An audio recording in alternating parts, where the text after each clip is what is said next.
Hello, right-footed family. Welcome back. At no point in my lifetime have so many people with disabilities had so many opportunities and attention all over the world. Yet we still face plenty of challenges in the disability community. Disability in the workplace is one of them. Better put, disability that's not in the workplace. Take a look around. Are there people with disabilities working in your office? Are there people with disabilities serving you coffee? Recently, my husband Patrick and I were resting after a long bike ride at a coffee shop in Tucson. A young man with intellectual disabilities sat just behind us, being interviewed by a manager from the chain grocery store Trader Joe's.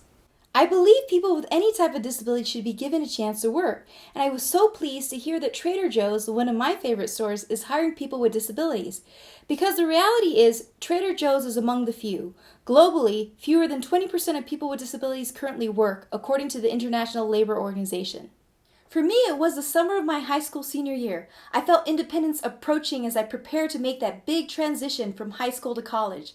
I applied for a job within the university that would require me to make phone calls to alumni. I wasn't sure how the university would react to my disability, but with such excitement about my future, nothing held me back from applying. In fact, similarly to most people with disabilities, I didn't even think of myself as having a disability, so I went ahead and submitted my application. I interviewed and was asked to join the team.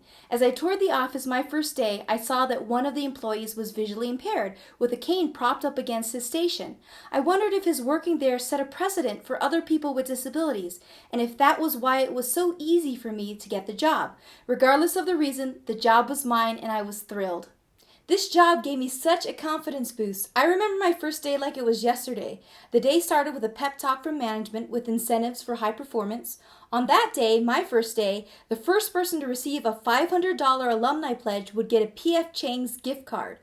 Amazingly enough, my very first call led to an alum pledging the first $500 for that day, and their company even matched it with another $500.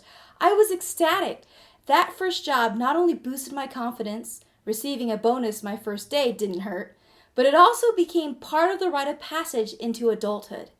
I wish all workplaces were equally as welcoming like Trader Joe's and the one I experienced, but the fact of the matter is that most workplaces don't give people with disabilities a chance.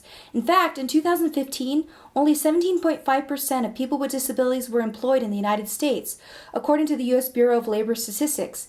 This is not okay. People with disabilities experience life differently than people without disabilities, but it doesn't make us any less qualified.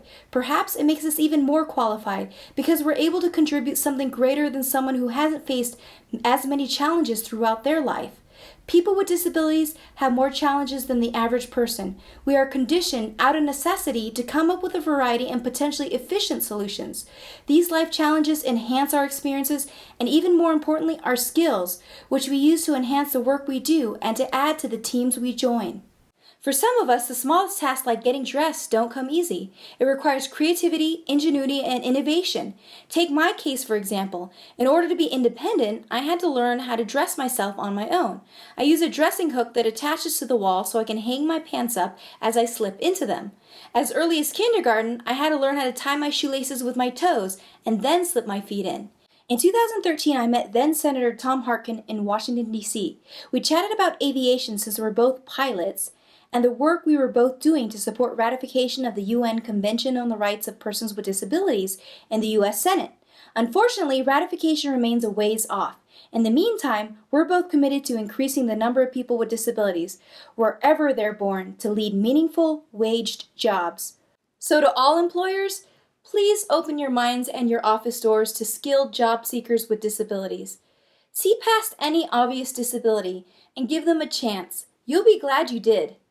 I would love to hear your feedback, questions, and episode ideas down in the comments. If you like this video, don't forget to like, subscribe, and share it with someone who could use a little motivation. After all, if I can fly an airplane without arms, what is it that you can do?